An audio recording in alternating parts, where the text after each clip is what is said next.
How you doing? So today's God shot is about family, and family as far as our biological family goes, and our faith families go. Okay, family is where you come from, and parents. It's a life-changing experience. So many people told me that the day they became a parent, their life changed. I once was doing a retreat at a church, and they had in another part of the building a communion parents meeting. And there was a young mom walking on the sidewalk outside my window, and I noticed her, and she had this pile of papers that they'd given her, and she was looking down on them, and she was walking, and she had this very determined look, and she's like, I got to get this right. It was right there in her face. It's like, I got to do this good. I got to get this right. And she looked so concerned and worried. I wanted to throw open the window and just yell out, hey, lady, you're doing fine. Don't worry about it. But, you know, every parent wants to get it right. It's the most serious responsibility you get in your whole life, okay, to be a guide of young souls on their way home to heaven. And so parents are the anchor of the family. The parents, the love for each other, the love for their children, the creating of a loving environment. Some people live in a culture where the society has a good amount of love in it, and some have places that are godless. Some people have horrific conditions of living. But no matter what the society is doing, okay, the family can be the place where that's where God can live, and the love can be there. It's an anchor for everybody.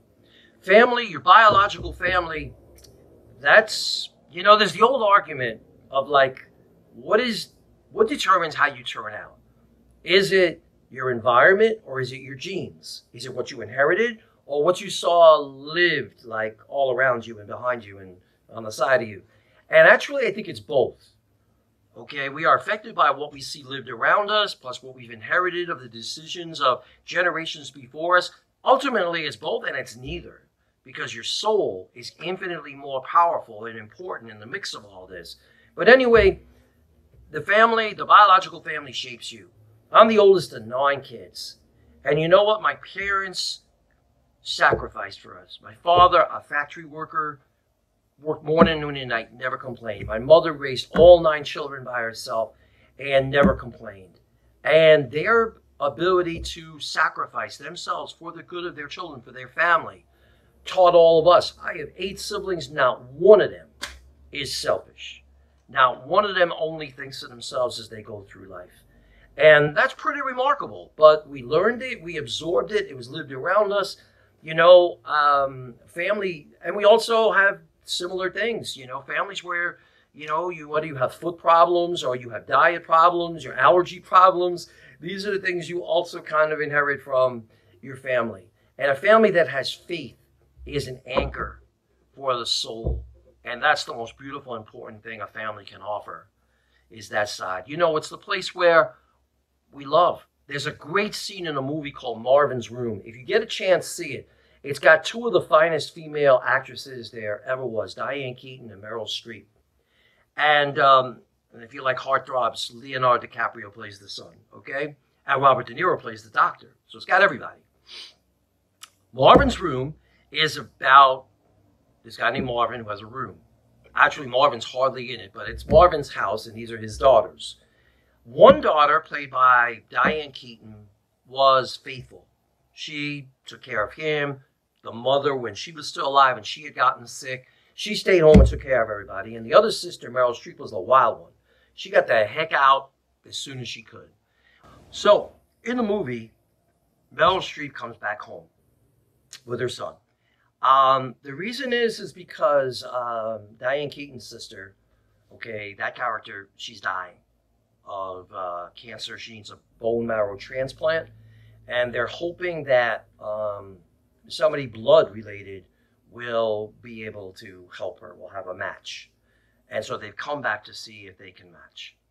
And basically there's a scene that is kind of unforgettable, for me anyway, where Diane Keaton gets the call from the doctor that the match isn't working. There is no match. And basically, it's a death sentence. She's just gotten the call that there's nobody and she's going to die. And what happens is that she accidentally spills the pills on the floor. And the two sisters are picking up all the pills for Marvin. And she looks her sister in the eye, the sister with cancer. Looks the other sister in the eye and says, you know, I'm so blessed. I'm so lucky. I've had so much love. And Meryl Streep says, yeah, they love you a lot. She says, no, that's not what I'm talking about. I'm so blessed because I have loved them. I've had so much love in my life. Are you strong enough like that? Could you face your own demise, your own time on earth coming to an end, and be able to feel like I've been so blessed because I have been able to love so much? And family is that first place where we're supposed to love. You learn how to love there, and those are the people that God's put in your life, hey, to torment you, okay? But also for you to love them. Not just take from them. Yes, when you're little, that's all you do is take from your family. Mommy and daddy provide everything. But as we grow up, it's a place where we can give as well. And nobody's talking about monumental gestures here. You know, I recently did a retreat at a church out on Long Island. It was my grandparents' parish. Okay? They never went to church. I think the only day my grandma or grandpa was ever in that church was their funeral mass. Okay? But it turned out a lot of people in that church knew my grandpa. And you know why they knew my grandpa? Not from church, but because he was the fruit and vegetable guy at the local supermarket.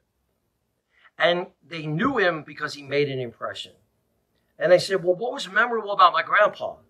And they were like, well, you know, first of all, he didn't care about the supermarket chain. He would always let us know, okay, those have been sitting around forever. Don't even bother with them. These just came in. Check these out. Stay away from that. This is good, whatever. He always gave them tips on, the best stuff. Second, he was always quick with a joke. And another thing that made all of them kind of remember him was that he was this little old man who would cross the big street opposite the supermarket to head home and never look both ways. And these people, they would be praying like, please, Lord, don't let anything happen to that little old man. And so I realized something that week about me and my grandpa. I'm just like him. I don't work in a fruit and vegetable department, but I think the way I live my life, I'm hopefully be able to, through these Goodshots included, be able to give people some tips on how to have a better life. I try and be quick with a joke whenever I can, and hopefully I inspire you to pray.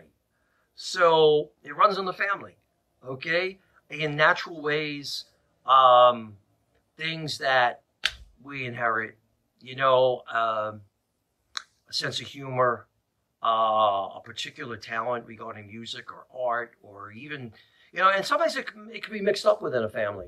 My father had incredible eye-hand coordination. Okay, most of my siblings have that. I didn't get a bit of it. Okay, so sometimes things get passed on to some, but not others. The sense of humor. Me and a couple of my family members have that a little bit more than some of the others do, but we all have it. Okay, so love your family, and if your family is a cause of pain because of some dysfunction, see if you can get counseling for that. There's really good family counselors out there. It's never too late to try and heal a family dynamic that isn't working right, okay? And just be hungry to love those that might be really hard to love. And sometimes they could be right in your own family, okay? Pray for each other. Pray with your family if you can. One of the things that meant the most to my dad before he died was that his family was gathered around him at the hospital, and we got to pray the rosary together with him. That was his favorite way of praying, and it meant the world to him.